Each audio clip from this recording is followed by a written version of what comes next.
Hey everyone, and welcome to RUBIN'S Mind Lab, where we break down the latest research into what it really means. Ever find yourself scrolling through news or social media and wondering if what you are reading is actually true?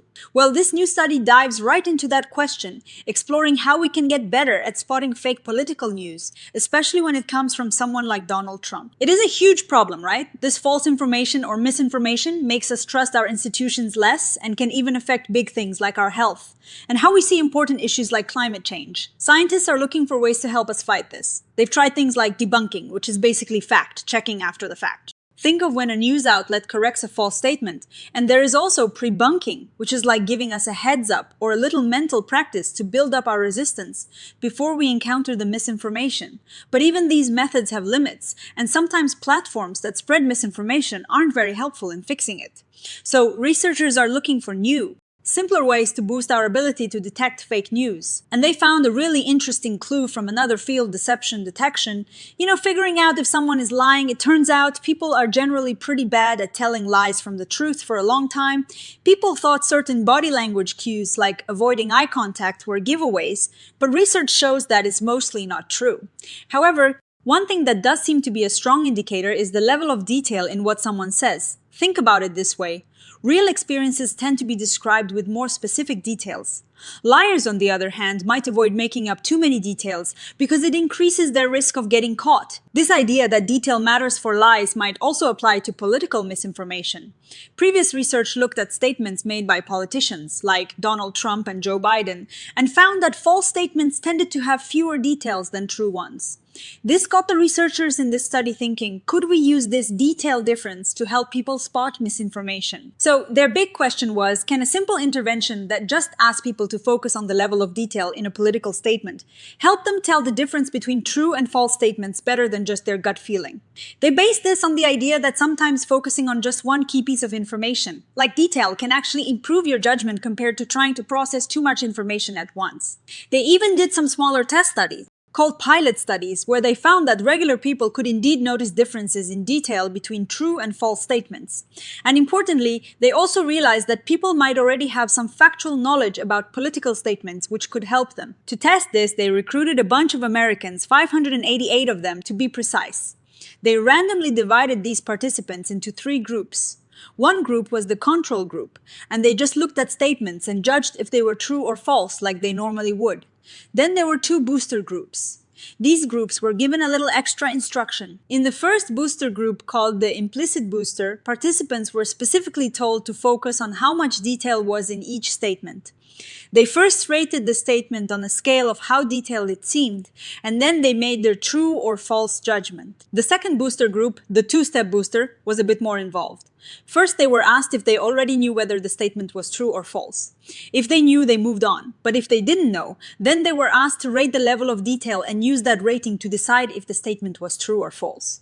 This way, they could use their existing knowledge first, and then fall back on the detail cue if they were unsure. All participants looked at a mix of true and false statements made by Donald Trump. These statements had been fact-checked by reliable sources, so the researchers knew for sure which ones were true and which were false. To make sure people were paying attention, they also included a few attention checks throughout the task. So, what did they find? Did focusing on details actually help? The answer is yes. This means the booster interventions made a real difference. Participants in both booster groups were more accurate at spotting whether a statement was true or false, compared to the control group, who just used their usual judgment. Specifically, the booster interventions increased misinformation detection accuracy by about 4 to 6 percentage points.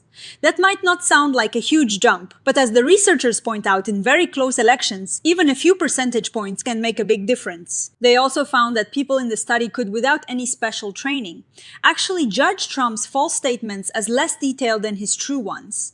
This supports the idea that this detail difference is something we can perceive. What does all this mean? It means that the idea that more detail equals more truth and less detail equals less truth holds up, even for short, single-sentence political statements.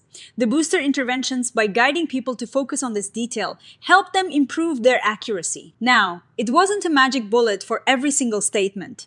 For some statements, the intuitive judgments of the control group were already really good, near perfect. These were described as transparent misinformation statements that were just obviously false or easily disproven by common knowledge. In these cases, the detail, Focus Booster didn't have much room to improve accuracy because people were already getting it right. This is where the two-step booster really shines. By letting people first use their existing knowledge, they can quickly handle the obvious stuff. Then, if they're unsure, they can switch to focusing on the details. This strategy combines the best of both worlds, using what you already know and then applying a specific trick to help you when you are uncertain. Of course, no study is perfect. A big limitation here is that they only tested these statements on Donald Trump's words. We don't know for sure if this would work the same way for other politicians or even for different types of misinformation. Also, people were looking at statements one by one. In real life, we encounter information in a much more dynamic context, like during a debate or in a continuous social media feed. And finally, they haven't yet looked at whether these boosters have a lasting effect over time. But despite those limitations, the takeaway message is really encouraging.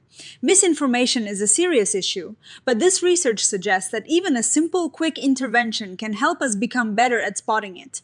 By teaching ourselves to pay attention to the level of detail in political statements, we can potentially improve our accuracy in distinguishing truth from falsehood. It is a small step, but like the researcher said, small individual gains can add up to significant societal impacts. It makes you wonder if we can detect misinformation better, will that actually change how people vote? That is a question for future research. So, what is my take on this? I think it is a really clever approach. Taking a concept from deception detection and applying it to political misinformation is smart.